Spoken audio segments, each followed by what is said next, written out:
finalmente de Atos, estamos no capítulo 27. Tá? Estamos terminando. O último capítulo de Atos é o 28. Nós já estamos no 27. Vamos do versículo 1 ao 26 hoje. Paulo está fazendo a sua viagem à Itália. Não uma viagem tão agradável, porque está indo preso para ser julgado. Então não era nada chique. Paulo estava viajando para a Itália. Estava indo lá para ser julgado. Vamos ler a partir do versículo 1. Quando foi decidido que navegássemos para a Itália, entregaram Paulo e alguns outros presos a um centurião chamado Júlio, da corte imperial. Embarcando num navio adramitino, que estava de partida para costear a Ásia, fizemos-nos ao mar, indo conosco Aristarco, macedônio de Tessalônica. No dia seguinte, chegamos a Sidom, e Júlio, tratando Paulo com humanidade, permitiu-lhe ir ver amigos e obter assistência. Partindo dali, navegamos sob a proteção de Chipre, por serem contrários aos ventos, e tendo atravessado o mar ao longo da Cilícia e Panfilha, chegamos a Mirra, na Lícia. Achando ali o centurião, um navio de Alexandria, que estava de partida para a Itália, nele nos fez embarcar. Navegando vagarosamente muitos dias, tendo chegado com dificuldade de fronte comigo, não sendo permitido prosseguir por causa do vento contrário. Navegamos sobre a proteção de Creta, na altura de Salmona, costeando-a penosamente, chegamos a um lugar chamado Bons Portos, perto do qual estava a cidade de Lazeia. Depois de muito tempo, tendo se tornado a navegação perigosa, e havia passado o tempo do dia do jejum, admoestávamos, dizendo-lhes: Senhores, vejo que a viagem vai ser trabalhosa, com dano e muito prejuízo, não só da carga e do navio, mas também da nossa vida. Mas o centurião dava mais crédito ao piloto e ao mestre do navio do que ao que Paulo dizia. Não sendo o porto próprio para invernar, a maioria deles era da opinião que partissem dali para ver se podiam chegar a Felícia e aí passar inverno, visto ser um porto de Creta, o qual olhava para o nordeste e para o sudeste. Soprando brandamente o vento sul, e pensando eles ter alcançado o que desejavam, levantaram o âncora e foram costeando mais de perto a ilha de Creta. Entretanto, não muito depois, desencadeou-se do lado da ilha um tufão de vento chamado Euroaquilão, e sendo o navio arrastado com violência, sem poder resistir ao vento, cessamos a manobra e nos fomos deixando levar. Passando sob a proteção de uma ilhota chamada Cauda, a custo conseguimos recolher o bote, e levantando este, usaram de todos os meios para cingir o navio, e temendo que dessem na Sirte, arriaram os aparelhos e foram ao léu. Açoitados severamente pela tormenta no dia seguinte, já aliviavam o navio. E ao terceiro dia, nós mesmos com as próprias mãos lançamos ao mar a armação do navio. E não aparecendo, havia já alguns dias nem sol nem estrelas, caindo sobre nós grande tempestade, dissipou-se afinal toda a esperança do salvamento. Havendo todos estado muito tempo sem comer, Paulo, pondo-se em pé no meio deles, disse: Senhores, na verdade era preciso terem me atendido e não partir de Creta para evitar este dano e perda. Mas agora vos aconselho com ânimo, porque nenhuma vida se perderá diante de vós, mas somente o navio. Porque esta mesma noite um anjo de Deus, de quem eu sou e a quem sirvo, esteve comigo, dizendo: Paulo, não temas, é preciso que compareças perante César, e eis que Deus, por sua graça, te deu todos quantos navegam contigo. Portanto, o Senhor está de bom ânimo, pois eu confio em Deus, que sucederá do modo por que foi me dito. Porém, é necessário que vamos dar a mão.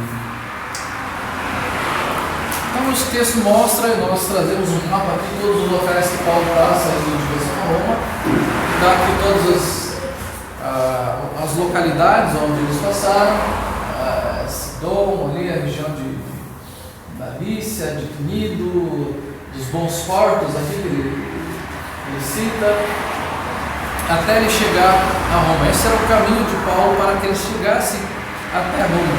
E essa viagem não era uma viagem, como eu falei aqui, não era uma viagem de férias. Uma viagem de férias é gostoso, né? Sai, se planeja, as roupas que você vai levar, aqui nós vamos passear, brincar, descansar.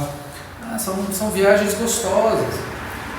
Vou visitar um amigo, parente. Nós temos agora esse feriado, que não é bem um feriado, é o carnaval. Se institucionalizou esse feriado, mas na lei não é um verdadeiro feriado. Mas os irmãos aproveitam para viajar, rever parentes, rever pai, filho, rever um irmão. Então é agradável, é gostoso. Se é uma expectativa quando você tem esta viagem, ou até uma viagem de trabalho, por mais que não seja algo prazeroso, mas é uma coisa, eu vou lá, atender o cliente, é importante, faz parte do meu sustento, então eu vou lá e volto para casa. Isso tem todo um planejamento. Já Paulo não, ele sabia que ele ia para essa viagem e era uma viagem de julgamento. Ele iria para lá ser julgado, ele era considerado fora da lei. Quem é julgado é fora da lei, mesmo que o texto ali nos fale que eles não acharam nada ali para que o incriminassem, para que ele fosse preso. Mas como ele havia apelado a César, Paulo faz essa viagem para ser julgado diante de César e daí não voltaria mais e morreria, né? Então Paulo não tinha expectativas de ser uma viagem agradável, de ser uma viagem boa, prazerosa nesse sentido que nós estamos falando aqui. Ela seria uma viagem onde o Senhor sim se manifestaria, seria edificante, demonstraria a glória de Deus, mas não seria a viagem que todos nós planejaríamos, com tudo aquilo que Paulo passa ali, com tempestades, com tufão, com o navio sendo levado de um lado para o outro, e as tempestades surgindo e vindo tufão, e eles tendo que jogar todas as coisas do navio para fora, e o texto ali falando que passa um dia, passa 2 dias, passa 3 dias, e eles perdem a esperança da vida, até porque eles não veem nem sol, nem estrelas, é só chuva, nuvens, tempestade, vento. Imagine você no meio do mar, aquele navio sendo levado de um lado para o outro, só tempestade, e passam dias e aquilo continua, e fica de tal forma que o texto fala que o navio estava ao léu, estava sendo levado. Eles deixaram se levar, porque jogaram tudo que tinha que jogar do navio, fizeram todos os procedimentos. Tinha procedimento de passar uma corda pelo navio lá para evitar que ele se despedaçasse e tudo mais, e ali eles tinham feito tudo, já tinham perdido toda a carga, agora eles estavam ali, já tinham perdido a esperança da vida. Então nós vemos aqui que esta viagem que Paulo faz aqui, ela já é uma viagem para julgamento, e além disso ele ainda vai passar por todas essas tribulações, por todas essas situações. Ora, Paulo era um crente em Cristo, era o apóstolo Paulo. Então não há como a gente diga, olha só, eu sirvo a Deus, eu sou fiel a Deus porque eu estou sofrendo, para que a glória de Deus seja manifestada em nossas vidas. É interessante como nós cristãos perdemos isso de vista, e o cristão sofre. E o cristão pode sofrer por questões pecaminosas? Pode. Por consequência, é o caso? Sim. Mas aqui, o sofrimento era para que a glória de Deus se manifestasse. Paulo estava sendo julgado porque estava pregando o Evangelho. Ele poderia simplesmente contestar ao Senhor: Senhor, eu estou sendo fiel, eu estou pregando, eu estou sendo preso, já fui açoitado, já fui apedrejado, já sofri um monte de perseguição, e agora entrei nesse navio e passar por tudo isso. Não, ele não age desta forma. Deus concede os sofrimentos sim a Paulo, Deus concede os sofrimentos a nós também, mas Deus também concede-nos amigos, amizades. Vejam o versículo 2 ali, quando fala: embarcando no navio Adramitino, que estava de partida para costear a Ásia, fizemos ao mar, indo nos para estar Macedônia de Tessalônica. Além de Paulo vai juntamente com Aristarco e com Lucas. Lucas era aquele que estava escrevendo o livro de Atos, e ele falou conosco, comigo com Paulo ainda foi Aristarco. Ele estava ali junto conosco para ir com Paulo até Roma, naquele navio. E ele está ali acompanhando o apóstolo Paulo. É aquela amizade de estar junto, inclusive nas maiores dificuldades. Não era um navio só de prisioneiros, podiam ir outras pessoas ali dentro. Okay? Então Aristarco acompanha. Se nós formos olhar as cartas de Paulo, nós vamos ver na carta de Paulo a Timóteo que ele fala que no julgamento dele, num dos julgamentos dele, todos o abandonaram, mesmo aqueles que eram mais próximos. E aí ele cita 1 ou 2 nomes daqueles que não o abandonaram. E é sempre importante, os momentos de tribulação, que nós acabamos conhecendo quem são os nossos verdadeiros amigos, com quem nós realmente podemos contar nas dificuldades. Quando está tudo bem, quando está tudo legal, churrasquinho lá em casa, bastante gente, alegria, legal, fazer um passeio, bastante gente. Mas eu falo, irmãos, tem uma pessoa doente na minha família, ou eu estou doente, ou a Cris vai falar, o pastor está doente, precisa receber visitas. Será que é o mesmo nível de vontade que teria para ir no passeio? A gente falar, não, mas eu não quero incomodar. A gente ouviu isso de algumas pessoas, não quero ir para não incomodar. Mas é esse momento que alguém precisa. Do churrasco é legal, é bom, muito bom. E a gente gosta de ter pessoas próximas. Mas uma dificuldade é importante. Ter um amigo, ter uma pessoa que é chegada, que vai orar, que vai conversar, que vai ler um versículo da palavra de Deus, né? Que vai contar alguma coisa engraçada, falar, olha, eu passei por isso, para te tirar daquela situação em que você está sozinho, às vezes, num leito, ou está passando por uma dificuldade, ou está passando por um momento emocional difícil, ou perdeu um emprego, está precisando ali de um consolo de alguém, de uma palavra amiga, de uma oração. É importante ter os amigos por perto nessas circunstâncias, nessa situação. O apóstolo Paulo que estava passando por um momento de dificuldade e Aristarco e Lucas estavam juntos com ele. Aristarco acompanha o apóstolo Paulo até Roma. Paulo, por ser um cidadão romano e não ser um criminoso, porque não havia nenhuma acusação contra ele, que não fosse ali ele falar da ressurreição. O versículo 3 vai falar que ele é liberado para sair do navio, que Júlio trata ele com humanidade e permite que ele vá ver os amigos e obter assistência, um sustento que era necessário, inclusive para pagamento da viagem, para ir até Roma, para ser sustentado. Então Paulo desce ali, procura os amigos, obtém assistência, obtém o sustento dele, certamente tem o consolo, a oração dos amigos, está junto com os verdadeiros amigos. Como isso é importante, como é bom a gente saber, olha, eu posso estar passando por uma dificuldade, mas eu posso contar com isso, com aquilo. Nem que seja só para conversar, nem que seja para chamar ele aqui na minha casa, para a gente tomar um cafezinho para a gente conversar. Estou precisando conversar, estou precisando que você ore por mim, estou precisando ser ouvido, estou precisando que alguém fale alguma coisa para mim. É importante, como Deus, Ele concede sim os sofrimentos. O Senhor não, e muitas vezes não nos libera do sofrimento. Todos nós passamos por sofrimentos, por dificuldades, mas Ele nos concede amigos. A palavra de Deus mesmo fala que é amigo mais chegado do que um irmão. O Senhor nos concede uma família em Cristo. Nós somos povo de Deus, irmãos, irmãs, pais, mães. Ele fala mesmo que nós percamos nossa família de sangue, o Senhor nos concede muitas vezes mais pais, mães, irmãos e irmãs. Nós somos uma nova família, cuidamos uns dos outros e consolamos uns aos outros. E como isso é importante, o apóstolo Paulo tem este suporte de uma família que é unida pelo sangue de Cristo. E é interessante que em meio a isso, em meio à narração das dificuldades que se passavam ali, da disposição de liberar Paulo por ele não ser criminoso, mas existia uma indisposição em se ouvir aquilo que Paulo falava. Ele não era considerado um criminoso, mas ele não se ouvia o que ele falava. O versículo 10 ao versículo 12 diz assim: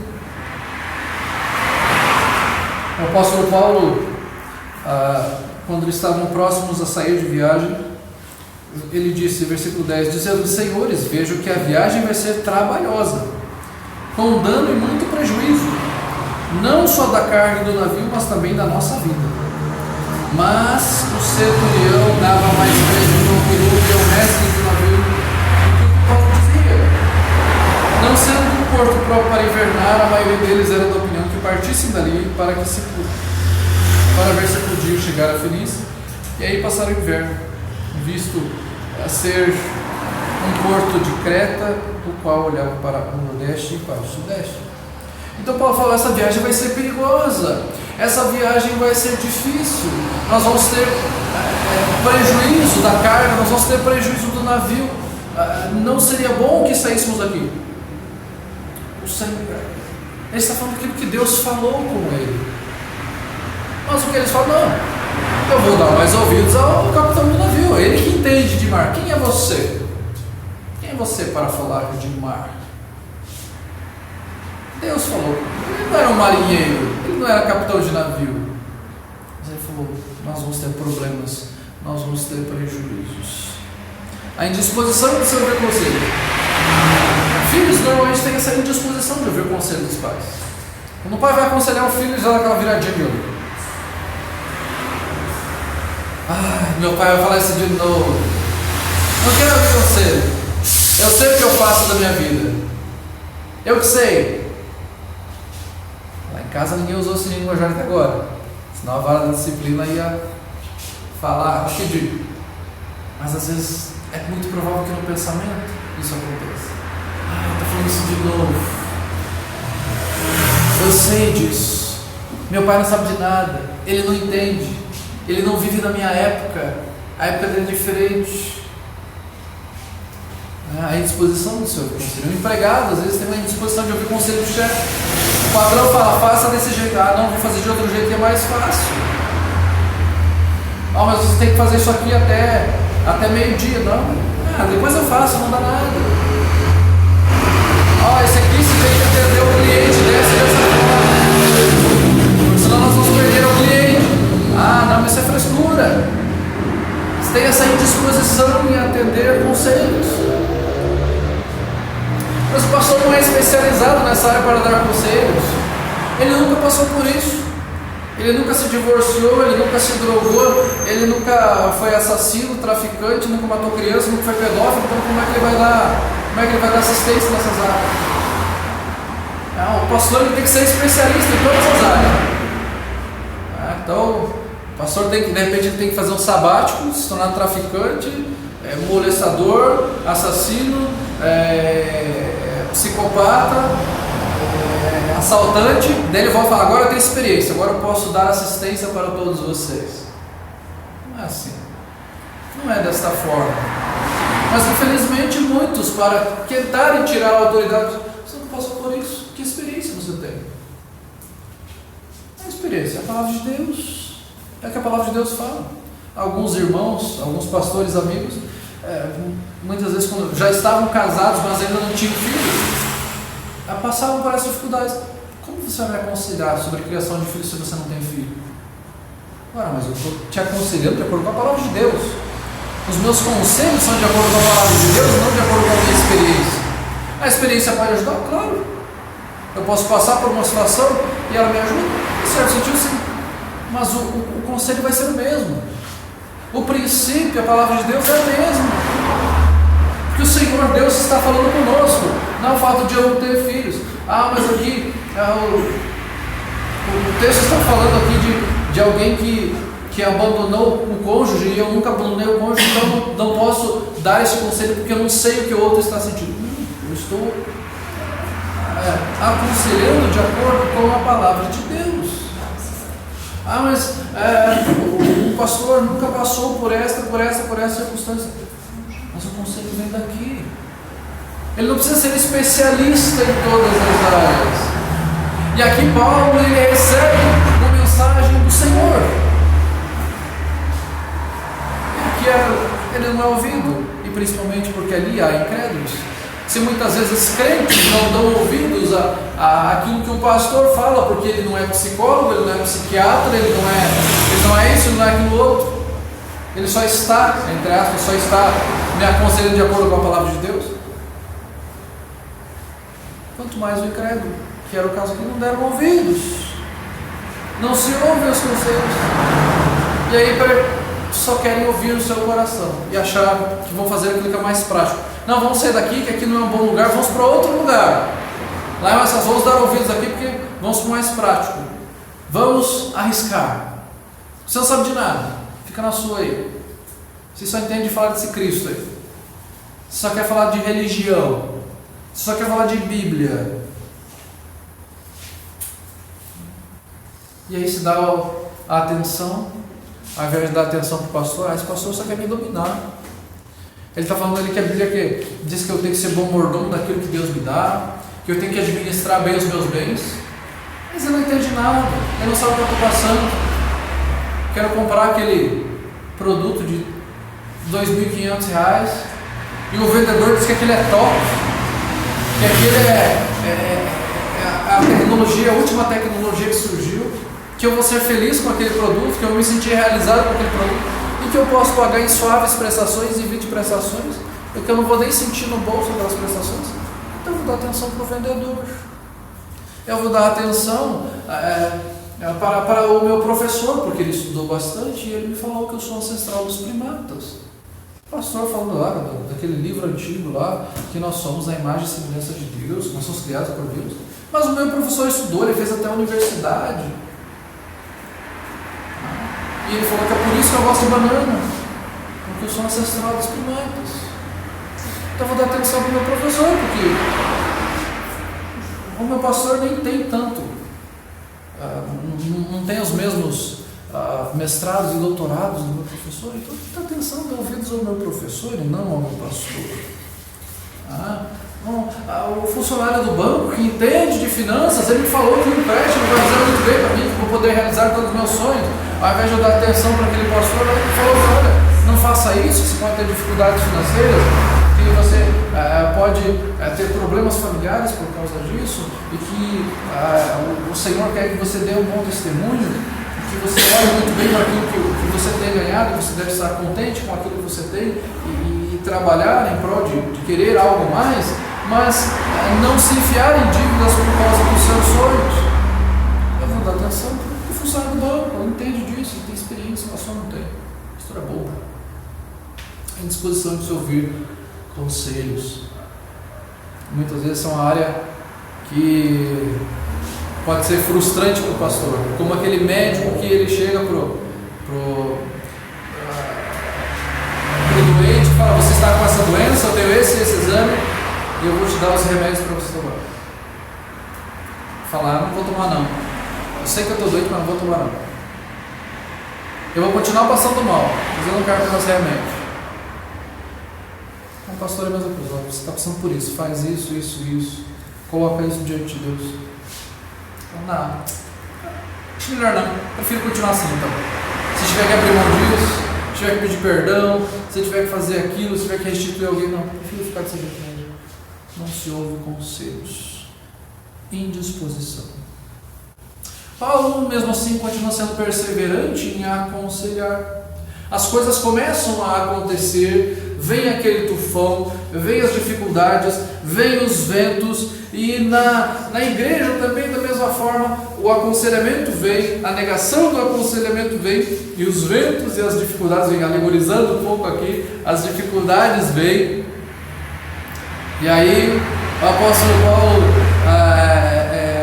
nós vemos no versículo 13, acontecendo: soprando brandamente o vento sul, e pensando eles terem alcançado o que desejavam, levantaram âncora e foram costeando mais de perto a ilha de Creta. O vento sopra, está tudo tranquilo. Eles poderiam pensar assim: olha, viu só, esse Paulo ele falou que nós íamos ter dificuldades, o vento está soprando brandamente, vamos continuar, está tudo tão bem, está tudo tranquilo, sem dificuldade. E esse cara que não entende nada vem falar que vai ter dificuldade, não sabe de nada. Só que nós temos no versículo 14 um entretanto. Entretanto, não muito depois, desencadeou-se do lado da ilha um tufão de vento chamado Euroaquilão.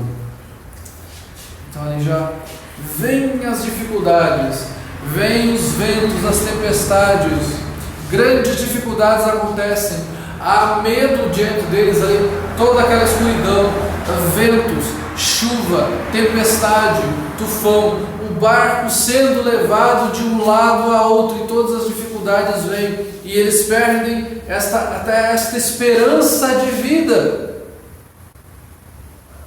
E o que Paulo fala no 21, ele fala, vendo todos estado muito tempo sem comer, Paulo, pondo-se em pé no meio deles, disse, senhores, na verdade era preciso terem me atendido e não partir de Creta para evitar este dano e perda. Paulo tem que voltar ao assunto. Mas Paulo está jogando na cara deles. Ele está mostrando para eles que o que ele havia falado era verdade. Aqui ele está falando, olha, o Senhor falou comigo. E eu estou mostrando para vocês que quando Deus fala, deve ser levado em conta. Quando a palavra de Deus vem, nós devemos atender a palavra de Deus. E é isso que Paulo está falando aqui. Olha só tudo isso que vocês estão passando, que nós estamos passando, porque o apóstolo Paulo está passando junto. Se vocês tivessem atendido o meu pedido, atendido o meu conselho, não estariam passando por isso. É isso que Paulo está falando aqui. Os senhores deveriam ter aceito o meu conselho. Vocês agiram de forma incorreta, não ouviram uma palavra. Deixaram de lado. É assim que as coisas são muitas vezes. Não se ouve conselhos, passa-se pelas consequências. E aí é importante falar, irmão, minha irmã, lembra daquilo que eu falei? Para não fazer. Deus é fiel inclusive nisso, na disciplina. Você fez isso? A palavra de Deus fala que se você fizesse dessa forma, a consequência seria essa. E você está colhendo essa consequência por causa do seu pecado. Lembra que eu te falei para não fazer? E você fez. Então Paulo começa a mostrar as consequências do erro deles. E começa a mostrar que eles passariam por grandes dificuldades. Mas Paulo continua perseverante em aconselhar e tendo um coração amoroso. Pense, irmãos, ele estava indo para Roma, para ser julgado em Roma, e lá permaneceria. Ele poderia ser julgado indo para Roma, provavelmente vou ser julgado e vou morrer lá. Não há esperança nenhuma, não há perspectiva de vida nenhuma. O que Paulo poderia fazer? Eu vou morrer de qualquer jeito. Que morra aqui mesmo. Para que Paulo não ficar aconselhando esses homens? Paulo tinha uma perspectiva de eternidade. Ele estava ali tendo uma oportunidade de pregar a palavra de Deus, de ser um testemunho da palavra de Deus. Não importa se ele já iria morrer, o que iria acontecer? Ele queria pregar o evangelho até o fim, ele queria ser um bom testemunho até o fim. Ele queria fazer a diferença. Ele queria que o nome de Cristo fosse conhecido. De repente, se você falar com algumas pessoas, você vai perguntar: se você soubesse que você tem mais 1 mês, 2 meses de vida, o que você faria? Alguns vão falar: eu ia chutar o balde com tudo, ia fazer um monte de conta, ia comprar um monte de coisa que ia pagar mesmo, ia viajar, eu ia passear tudo que eu quisesse, eu ia comer tudo que eu bem entendesse, eu ia fazer as maiores loucuras. Existem até filmes nesse sentido, que a pessoa acaba sabendo que ela tem 1 mês, 2 meses de vida, ela começa a dar umas doideiras, assim, começa a andar assim, lá em cima no prédio, assim, andar na borda assim, do prédio, começa a fazer coisas arriscadas, começa a comer o que dá na telha, começa a ter uma vida completamente desregrada. Vou morrer mesmo. O Paulo podia pensar: vou morrer mesmo. Daí, se for morrer no naufrágio em Roma, tanto faz, morte é morte. Paulo não pensava assim. Paulo pensava que ele deveria agir como um cristão durante toda a sua vida. E Paulo, mesmo não sendo ouvido no seu conselho, ele aconselha novamente. E este é o papel daquele que é o pastor. Mesmo que ele não seja ouvido nos seus conselhos, o que ele faz? Continua aconselhando.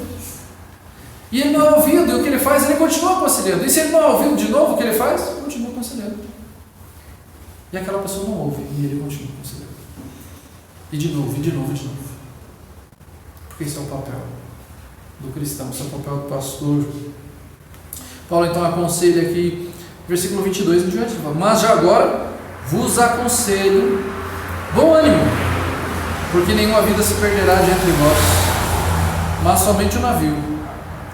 Porque esta mesma noite um anjo de Deus, de quem eu sou e a quem sirvo, esteve comigo, dizendo: Paulo, não temas, é preciso que compareças perante César. E eis que Deus, por sua graça, te deu todos quantos navegam contigo. Porquanto o Senhor esteja de bom ânimo, pois eu confio em Deus, que sucederá no modo por que me foi dito. Porém é necessário que vamos dar alma a Ele. Tenham bom ânimo, o texto fala aqui, o texto ressalta isso, e ele fala: tem de bom ânimo, no versículo 22, no versículo 24 ele vai falar: não temas, no versículo 26 ele vai falar de novo: tem de bom ânimo, desculpa, no 25 ele vai falar: tem de bom ânimo. Em poucos versículos ele fala: tem de bom ânimo, não temas, tem de bom ânimo. Mas eles estão passando por dificuldade, eles estão passando por tribulações. É isso que você tem que falar quando há uma tribulação: tem de bom ânimo, tenha coragem. O Senhor falou comigo, nenhuma vida vai se perder, todos serão preservados, o navio vai ser destruído, mas tudo vai ser preservado. Haverão perdas. O conselho de Paulo, ele não traz uma situação assim: tudo vai acontecer aqui, eu vou rogar ao Senhor, Ele vai fazer cessar a tempestade, virar um céu de brigadeiro aqui, e nós seguiremos viagem tranquilamente. O ministro também tem este papel de trazer notícias não tão boas. Ele vai falar: olha, é como se ele falasse: eu tenho notícias boas e notícias ruins. A notícia boa é que ninguém vai morrer. A notícia ruim é que a gente vai ter muita dificuldade. Então nós temos que partir para essa questão da realidade, de não vivermos num universo paralelo, como se a vida do cristão fosse tudo bonito, lindo, tudo fosse acontecer maravilhosamente bem, tudo é céu de brigadeiro, tudo dá certo, não tem doença, não tem dívida, não tem briga com familiar, não tem isso, não tem problema com amigos, não tem problema com parentes, está tudo certo. Quando você crê em Cristo, está tudo dando certo. Não é assim. Quem faz isso é falso profeta. No Antigo Testamento já é assim. O Senhor já fala aos profetas falando sobre aqueles que dizem paz, paz, quando não há paz. Havia os profetas que chegavam diante do rei e falavam: você vai vencer a batalha, rei, vai dar tudo certo, Deus está ao nosso lado. Aí chegava um profeta fiel ao Senhor e falava: o povo está em desobediência, nós vamos perder a guerra. E o rei ficava bravo com o profeta. O profeta tem que falar, no caso o pastor, o ministro da palavra, o cristão, ele deve falar aquilo que é a verdade. Ele não deve fazer uma maquiagem, ele não deve fazer algo que parece tudo lindo, tudo dá certo. Nós vivemos aqui no mundo de Poliana, onde tudo é bonitinho, onde tudo é lindo, onde tudo dá certo e todo mundo aqui tudo tranquilo. Nós sabemos que há uma realidade. Paulo conta essa realidade para eles, que haverá um grande prejuízo do navio. Eles haviam de parar numa ilha, que aquele navio naufragaria, que eles perderiam tudo que eles tinham ali naquele navio, mas que todos seriam preservados em sua vida. Então Paulo tem esta atitude no fim da sua vida. Ele está preso dentro de um barco que poderia e iria naufragar, e ali se ele sobrevivesse, seria julgado e morto em Roma. E como Paulo age? Ele tem bom ânimo, ele testemunha do Evangelho e ele tem intimidade com Deus. É assim que nós devemos viver. Parece que alguns perdem este ânimo de vida, como se não existisse mais esperança alguma, e deixam de viver, deixam de servir ao Senhor. Paulo, humanamente falando, ele tinha todos os motivos para não ter esperança alguma de viver, para ficar deprê no seu canto esperando a morte. Está tudo dando errado, apedrejado, chicoteado, preso várias vezes, mentem sobre ele quantas vezes, falam barbaridade sobre ele, e ele sofre, e sofre mais, e fica doente, e tem um espinho na carne, e o Senhor fala: minha graça te basta, porque o meu poder se aperfeiçoa na tua fraqueza. E ele é traído, e ele é abandonado por falsos irmãos. E Paulo permanece com ânimo, porque ele tem a alegria que vem do Senhor. Não à toa ele escreve a carta aos Filipenses e ele fala: alegrai-vos no Senhor.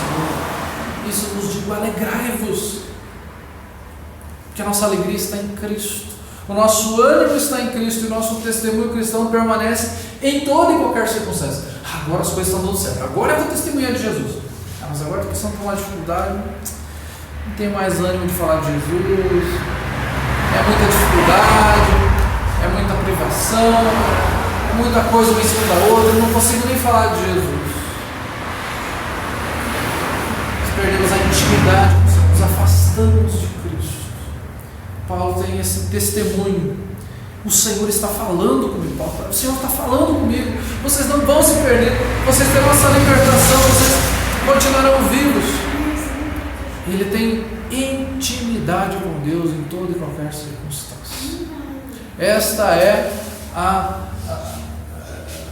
grande questão aqui. Paulo continua tendo intimidade com o Senhor em toda e qualquer circunstância, mesmo nas maiores tribulações. Vocês imaginem passar por uma situação como essa, dias por todas essas tribulações, pessoas perdendo a esperança de vida, mas Paulo traz a esperança. Paulo fala: o Senhor falou comigo, nós viveremos. Paulo tem essa oportunidade de continuar sendo fiel ao Senhor e proclamando a palavra de Deus àqueles que estão nele.